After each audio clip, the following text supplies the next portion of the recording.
యేసుక్రీస్తు వారి నామంలో మీ అందరికీ మరి ఒకసారి ఇక్కడ భౌతికంగా కూడిండే వాళ్ళు, ఆన్లైన్లో అటెండ్ అవుతున్న వాళ్ళు, తర్వాత యూట్యూబ్ వేరే వేరే ఛానళ్ళ చూడబోయే వాళ్ళందరికీ కూడా యేసు ప్రభువు నుంచి ఆశీర్వాదం పలికి ఏ మనకి దేవుడు ఈరోజు ఇచ్చిన ఈ చిన్నగా ఇచ్చిన ఈ వర్తమానం ఏదని చూసుకుని ఆ తర్వాత మన ప్రార్థనాంశంకు మనం వెళ్దాం. ఈ వర్తమానం ఏదైతే మనం ధ్యానించబోతున్నామో పూర్తిగా పరిశుద్ధాత్మ దేవుని సన్నిధి సహవాసం మనకు తోడుండి నడుపునుగాక అని యేసయ్య నామంలో ప్రార్థించి వేడుకుంటున్నాను. ఆమేన్. ఆమేన్. ఆమేన్. క్రైస్తవ కుటుంబములలో తల్లిదండ్రుల బాధ్యత పిల్లల వైపు ఏంటి? ఇంకోసారి చెప్తున్నాను. క్రైస్తవ కుటుంబములలో అంటే దేవుణ్ణి ఎరిగిన కుటుంబములలో తల్లి, తండ్రి, బిడ్డలు ఈ మొత్తం కుటుంబం యేసు ప్రభునే ఆయన దేవుడు, వాళ్ళ దేవుడు, రక్షణ ఇచ్చింది యేసు ప్రభు వారే అని ఎరిగి మారు మనసు పొంది బాప్టిజం తీసుకుని యేసు ప్రభు రాజ్యంలో కట్టబడుచున్న ఆ కుటుంబం ఉన్నాయి కదా, ఆ కుటుంబం గురించి మాట్లాడుతున్నాము. ఈ కుటుంబంలో ఉండే తల్లిదండ్రుల బాధ్యత పిల్లల వైపు ఏముంది అని ఈరోజు దేవుడు మనకి వాక్య భాగం ఇచ్చి ఉన్నారు. అది మనం తక్కువ సమయం అయినా కానీ కొంచెం తేటగా చూసుకుని వెళ్దాం. ఇక్కడ తల్లిదండ్రులకు దేవుడు పిల్లల వైపు, పిల్లల పైన ఇచ్చింది రెండు బాధ్యతలు. ఒకటి దేవ భక్తులుగా వాళ్ళను పెంచాలి, తర్వాత వాళ్ళను దేవునిలో స్వతంత్రులుగా చేయాలి. రెండు బాధ్యతలు ఇచ్చారు దేవుడు తల్లిదండ్రులకు. పిల్లల వైపు ఇచ్చిన రెండు బాధ్యతలు. ఒకటి, పిల్లలను వాళ్ళు దైవ భక్తిగా పెంచాలి. రెండవది, దేవునిలో వాళ్ళు పిల్లలను స్వతంత్రంగా విడిచిపెట్టాలి. ఈ రెండు బాధ్యతలు తల్లిదండ్రులు పిల్లలకు నేర్పి పెంచాలి అని దేవుడు చెప్పి ఉన్నారు. ఇప్పుడు మొదటి తల్లిదండ్రులకు పిల్లల పైన మొదటి లక్ష్యం ఏంటి అనేటప్పుడు వాళ్ళను దైవ భక్తి గల పిల్లలుగా పెంచాలి అనేది. ఇప్పుడు క్రైస్తవ కుటుంబంలో తల్లిదండ్రులుగా దీని తప్పితే ఇంకోటి ఏదో ఒకటి ముఖ్యంగా ఉంది, దీనికన్నా గొప్పది పెద్దది ఉందని ఏమి చెప్పలేము. ఏది చూసినా దీని తర్వాతే. మళ్ళీ చెప్తున్నా, క్రైస్తవ కుటుంబంలో తల్లిదండ్రులకు పిల్లలను దైవ భక్తి కల్పించి వాళ్ళను యేసు ప్రభులో పెంచాలి అనేది తప్పితే ఇంకోటి తల్లిదండ్రులకు ముఖ్యమైన ఒక రెస్పాన్సిబిలిటీ వేరే ఏమీ లేదు. ఎందుకు అంటే ఇక్కడ మార్క్స్ వార్తలో 8వ అధ్యాయంలో నేను చదువుతున్నాను. మార్క్స్ వార్త 8వ అధ్యాయంలో 36వ వచనం నేను చదువుతా. బైబిల్ తీసుకుంటాను. మార్క్స్ వార్త 8వ అధ్యాయం 36వ వచనం. 36వ వచనం. మార్క్స్ వార్త 8:36. ఇక్కడ చూడండి, ఒకడు సర్వలోకమును సంపాదించుకొని తన ప్రాణమును పోగొట్టుకునుట వానికేమి ప్రయోజనము? చూసారా, బాంబు లాంటిది ఈ వచనం ఎలాంటిది? బాంబు లాంటిది. ఏంటిది? ఒకడు, మార్క్స్ వార్త 8:36, ఒకడు సర్వలోకమును సంపాదించుకొని తన ప్రాణమును పోగొట్టుకొనుట వానికేమి ప్రయోజనము? చూసారా, ఈ లోకంలో ఏదోదో చేసి భయంకరంగా అది కావాలి ఇది కావాలి ఇవన్నీ చేసి అన్ని సంపాదించుకునే తర్వాత ఆ రోజు ప్రాణం పోయిందంటే ఏమి ప్రయోజనం? అదే ఇక్కడ ఈ వచనం మనకి చెప్పింది అనమాట. అంటే ఇక్కడ మనం ఈ లోకంలో జీవించిన జీవితం తర్వాత మన ఆత్మీయ జీవితం ఉంది కదా, దాంట్లో ఆత్మీయ జీవితంలో ఎక్కడ మన జీవితంను గడపబోతున్నాం అనేది ఇంపార్టెంట్. ఎక్కడంటే రెండు స్థలం ఉన్నాయి. ఒకటి దేవుడితో, ఇంకోటి మండుచున్న అగ్నిగుండంలో. అంతే కదా, ఈ రెండే కదా. ఒకటి దేవునితో పరలోకంలో, లేకపోతే మండుచున్న అగ్నిగుండంలో. ఎక్కడ అనేది ఇక్కడ ఈ జీవితంలో మనం తీర్మానించాలి.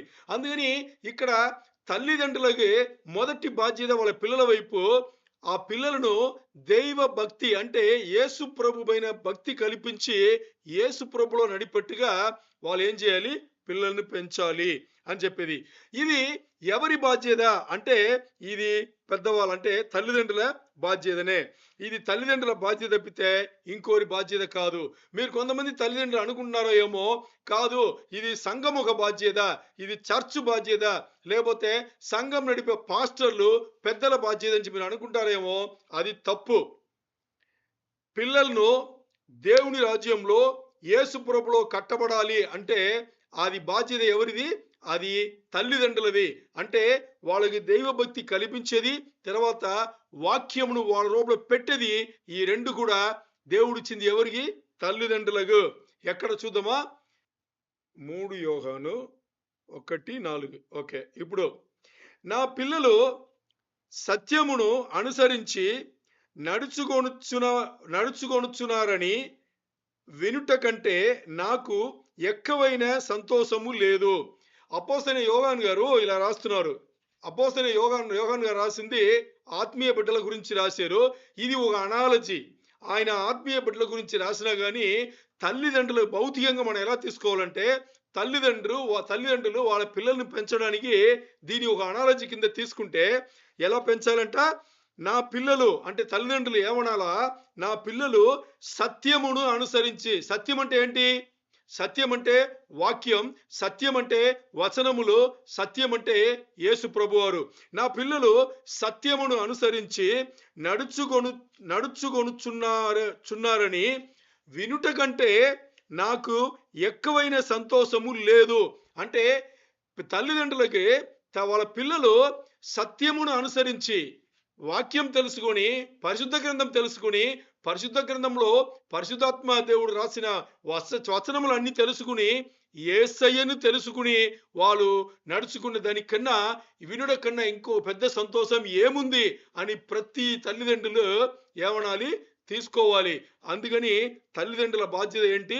పిల్లలను దేవునిలో దైవ భక్తి గల పిల్లలుగా యేసు ప్రభులో నడిపించేది ఇది తల్లిదండ్రుల బాధ్యత.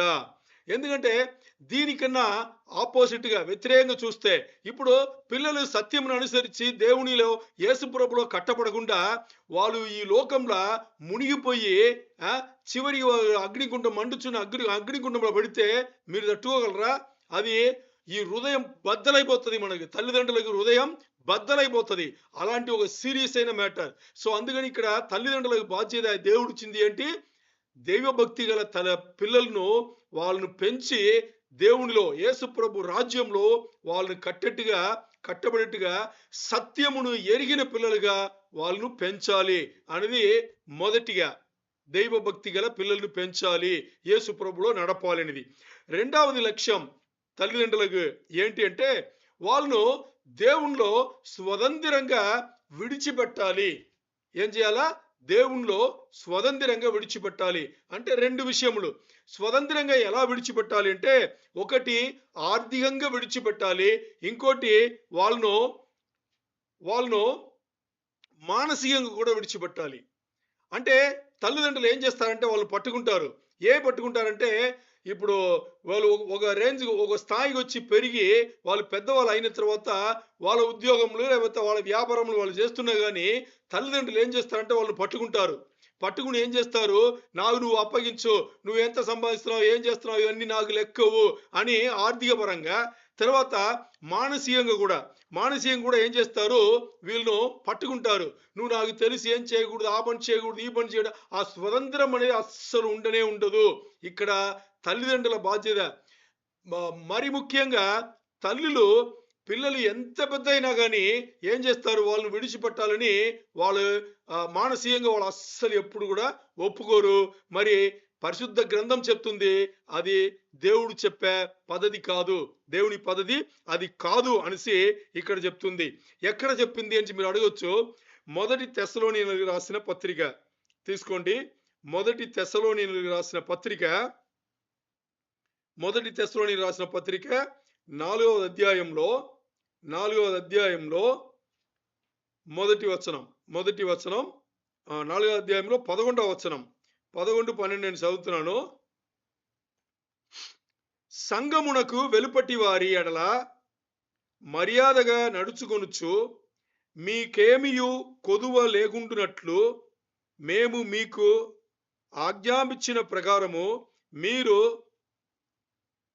పరుల జోలికి పోక. అంటే అపోస్తలైన పౌలు గారు వాళ్ళకి ఆల్రెడీ నేర్పినారు. అంటే సంఘము తర్వాత బయట ఉండే అన్య జనముల మధ్యలో మర్యాదగా నడుచుకున్నట్టుగా ముందే ఆయన నేర్పినారు. ఇప్పుడు 12వ వచనం మనకు కావాల్సింది. 12వ వచనం ఏముంది? మీ సొంత కార్యములను ఏం చెప్తున్నారు? అందరికి విశ్వాస బిడ్డలుగా అందరికి మాట్లాడిన మాటలు, మీ సొంత కార్యములను జరుపుకొనుట యందును మీ చేతులతో పని చేయుట యందును ఆశ కలిగి ఉండవలెననియు మిమ్మును హెచ్చరించుచున్నాము. అంటే ఇక్కడ విశ్వాసైన వాళ్ళు ఎవరన్నా కానీ ఏం చేయాలంట? వాళ్ళ సొంత కార్యములను జరుపుకొనుట యందును మీ చేతులతో పనిచేయుట యందును. చూడండి, ఇక్కడ స్వేచ్ఛ కలిగి ఉండాలి. చాలా చాలా ఇంపార్టెంట్. ఇక్కడ దేవుడు ఇచ్చేది దేవుని పిల్లలకి స్వేచ్ఛ. అంటే ఇక్కడ వాళ్ళ పనులు చూసుకున్నారంటే తల్లిదండ్రులు వాళ్ళ పనులు చేయాలి. వాళ్ళ పనులను వదిలేసి పిల్లల వైపు వెళ్ళి పిల్లలు చేసే పని, పిల్లలకు వదిలిన పని, దేవుడు పెట్టిన పనిని మధ్యలో వెళ్ళిపోయి ఆర్థికంగా మానసికంగా వాళ్ళ జీవితంలో తలదూర్చుకుని వాళ్ళ జీవితమును పాడు చేయొద్దు. అందుకని ఆర్థికంగా తర్వాత ఏంటి మానసికంగా పెరిగిన పిల్లలు, అంటే చిన్నపిల్లలు కాదు, పెరిగి ఒక ఉద్యోగం వచ్చిన తర్వాత వ్యాపారం వచ్చిన తర్వాత వాళ్ళకి స్వాతంత్రం ఇవ్వాలి. 2 విషయములు తల్లిదండ్రుల బాధ్యత పిల్లల వైపు ఉంది. 2 విషయములు. ఒకటి, ఆ పిల్లలను దైవ భక్తి గల ఆ దేవునిలో రాజ్యంలో యేసు రాజ్యంలో దైవ భక్తి గల పిల్లలుగా పెంచాలి. ఒకటి, దేవునిలో నడపాలి అనేది. రెండవది వచ్చేసి ఏంటి? రెండవది వాళ్ళకి దేవునిలో వాళ్ళు ఎదిగిన తర్వాత ఆర్థిక పరంగమైనా కానీ లేకపోతే మానసికంగా కానీ వాళ్ళకి ఏం చేయాలి? స్వేచ్ఛనివ్వాలి, స్వతంత్రమును ఇవ్వాలి అనేది.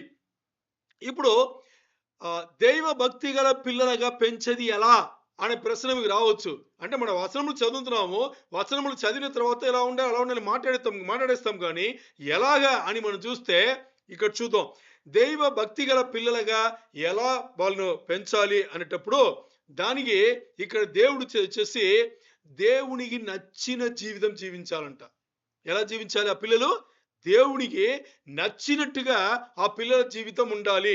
ఆ పిల్లల జీవితం దేవునికి నచ్చినట్టుగా ఉండాలంటే చిన్న నుంచి పెంచేది తల్లిదండ్రుల బాధ్యత. ఎవరి బాధ్యత? ఊరి బాధ్యత. ఎవరి బాధ్యత? తల్లిదండ్రుల బాధ్యత. చిన్న నుంచి యేసుక్రీస్తులో నడపడం తల్లిదండ్రుల బాధ్యత. అప్పుడు వాళ్ళు ఏమవుతారు? యేసు ప్రభుకు నచ్చినట్టుగా దేవునికి నచ్చినట్టుగా జీవితం వాళ్ళు ఏం చేస్తారు? జీవిస్తారు. ఇక్కడ దేవునికి నచ్చినట్టుగా అనగానే ఏమనుకుంటారంటే ఇక్కడ చూడండి, రెండిటికి తేడా ఉంది. అంటే దేవునికి నచ్చిన జీవితం అనేది ఒకటి, పరిపూర్ణంగా జీవించాలనేది ఒకటి. అంటే ప్లీజింగ్ టు గాడ్ అనేది ఒకటి, పర్ఫెక్ట్ లైఫ్ అనేది ఒకటి. ఇక్కడ పర్ఫెక్ట్ లైఫ్ అనేది దేవుడు ఎదురు చూడలా.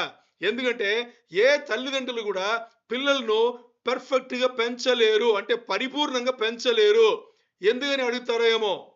ఎందుకంటే ఏ తల్లిదండ్రులు కూడా పరిపూర్ణమైన తల్లిదండ్రులు కాదు. అర్థం చేసుకోండి. ఏంటి? తల్లిదండ్రులు పిల్లలను పరిపూర్ణంగా పర్ఫెక్ట్ గా పెంచాలంటే మొదటిగా తల్లిదండ్రులు వాళ్ళ స్థాయిలో వాళ్ళు పరిపూర్ణంగా పర్ఫెక్ట్ గా ఉండాలి. ఇక్కడ ఏ తల్లిదండ్రులు కూడా పరిపూర్ణంగా లేదు, పర్ఫెక్ట్ గా లేదు. కాబట్టి ఇక్కడ పర్ఫెక్ట్ గా లేకపోతే పరిపూర్ణమైన పిల్లలను ఎవరు పెంచలేరు. ఇక్కడ కావాల్సింది దేవునికి నచ్చినట్టుగా తల్లిదండ్రులు ఉన్నారు.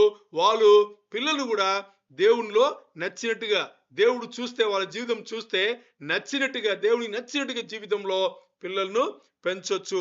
అది చాలా చాలా ఇంపార్టెంట్. అందుకని అలాగా ఇప్పుడు తల్లిదండ్రులు ఏమనుకుంటారంటే, మరి అలా ఆర్థిక విషయంలో, మరి మానసిక విషయంలో వాళ్ళకి మన స్వతంత్రం ఇచ్చేస్తే, మరి వాళ్ళు తప్పులు చేస్తారు గదా! అంటే తప్పులు చేస్తారు. చెయ్యనివ్వండి. తప్పులు చేస్తే, ఆ తప్పులను వాళ్ళే సరిచేసుకొని, మరీ ప్రార్థన చేసేటప్పుడు అక్కడ అడ్వకేట్ లాయర్ ఉన్నారాయన. యేసుప్రభు వారు తండ్రి కుడి పార్శ్వంలో కూర్చొని, ఈరోజు గూడా ఆ బిడ్డల ప్రార్థన విని, తండ్రి దగ్గరికి తీసుకెళ్ళడానికి, మొరబెట్టడానికి అక్కడ ఎవరున్నారు? యేసుప్రభు అడ్వకేట్ ఉన్నారక్కడ. పరిశుద్ధాత్మ నడుపుదలతో వాళ్ళు ప్రార్థన చేస్తారు. వాళ్ళక్కడ పని చేస్తారు. అప్పుడు వాళ్ళు దేవునిలో ఎదుగుతారు. ఇక్కడ పెద్దవాళ్ళు తల్లిదండ్రులు మన వాళ్ళను పట్టుకోకూడదు. పట్టుకుంటే వాళ్ళకి ఎదుగుదల ఉండదు. ఇక్కడ చూసండి.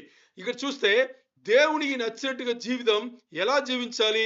ఎక్కడ చెప్పింది అని అనుకుంటారేమో. ఇక్కడ చూద్దాం. మొదటి తెస్సలోనికీయులకు రాసిన అదే 4వ అధ్యాయంలో మొదటి వచనం చూద్దాం. ఏమనింది? మొదటి తెస్సలోనికీయులకు రాసిన పత్రిక 4వ అధ్యాయం మొదటి వచనం ఏం చెప్తుంది? మెట్టుకు సహోదరులారా, మేము ప్రభువైన యేసు ద్వారా మీకిచ్చిన ఆజ్ఞను మీరెరుగుదురు. ఇక్కడ ఏం మాట్లాడుతున్నారంటే, ఇంగ్లీష్లో నేను చెప్పి మీకు చెప్తాను. Brothers and sisters, we urge you in the name of the lord Jesus to live in a way that pleases God. ఏం చెప్తున్నారు? That pleases God. మేము మీకు చెప్పినట్టుగా దేవునికి నచ్చిన జీవితం మీరు జీవించడానికి మేము మీకు ఆజ్ఞాపిస్తున్నాము. అది కూడా మీకు తెలుసని కూడా అక్కడ చెప్తున్నారు. అంటే ఇక్కడ దేవునికి నచ్చినట్టుగా జీవితం జీవించలేదు అనేటప్పుడు ఆలోచన చేయండి. తల్లిదండ్రులుగా పిల్లల పైన బాధ్యత దేవుడు తల్లిదండ్రులకు ఇచ్చాడు. ఎందుకంటే పిల్లలు పుట్టగానే ఒక వయసు వరకు పెంచి పోషించడం అనేది దేవుడు ఇచ్చింది తల్లిదండ్రులకే. అంతవరకు వాళ్ళు చేసే పని దేవునిలో నడపాలి. దేవునిలో సరిగ్గా నడపలేదనేటప్పుడు వాళ్ళు దేవునిలో యేసుప్రభులో కట్టబడరు. వాళ్ళు ఊరేగుతారు, అక్కడ ఊరు మీద తిరుగుతారు. ఇప్పుడు తల్లిదండ్రులు దీనికి ఏం సమానం చెప్తారంటే, తల్లిదండ్రులకు దేవుడిచ్చిన బాధ్యతను వాళ్ళు నెరవేర్చలేదు. తల్లిదండ్రులకి దేవుడిచ్చిన పనిని వాళ్ళు సరిగ్గా చెయ్యలేదు. అందుకని పిల్లలు అలాంటి ఒక తప్పుడు దారికి, తప్పుడు దేశం చూసి వాళ్ళు వెళ్ళిపోతున్నారు. అందుకని ఏ తల్లిదండ్రులు కూడా ఇక్కడ అందరినీ వాక్యం హెచ్చరిస్తుంది. ఈరోజు ఈ వర్తమానం ద్వారా నేను కూడా తల్లిదండ్రులు అందరినీ హెచ్చరిస్తున్నాను. చాలా సీరియస్గా, స్ట్రాంగ్గా హెచ్చరిస్తున్నాను. తల్లిదండ్రుల బాధ్యత నెరవేర్చాలి. అంటే ఇప్పుడు ఆల్రెడీ ఎదిగిపోయినారు కదా, వాళ్ళని ఏం చేయాలంటప్పుడు ప్రార్థన చేసి దేవునిలో కట్టట్టుగా చేయండి. మరి ఇంకా మీద చిన్నపిల్లలుగా ఇంకా తల్లిదండ్రుల అదుపులోనే ఉంటే ఆ బిడ్డలకు ఈ విషయాలు నేర్పండి, వాక్యం నేర్పండి. అది మీ బాధ్యతని దేవుడు ఆల్రెడీ చెప్పి ఉన్నారు.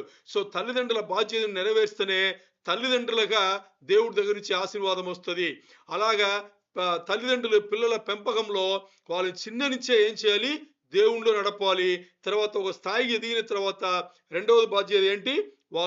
వాళ్ళను స్వతంత్రంగా ఆర్థిక విషయంలోనూ మానసిక విషయంలోనూ స్వతంత్రంగా వాళ్ళను విడిచిపెట్టాలనేది ఈరోజు దేవుడు మనకిచ్చిన ఈ వర్తమానం. దేవునికే మహిమ కలుగును గాక.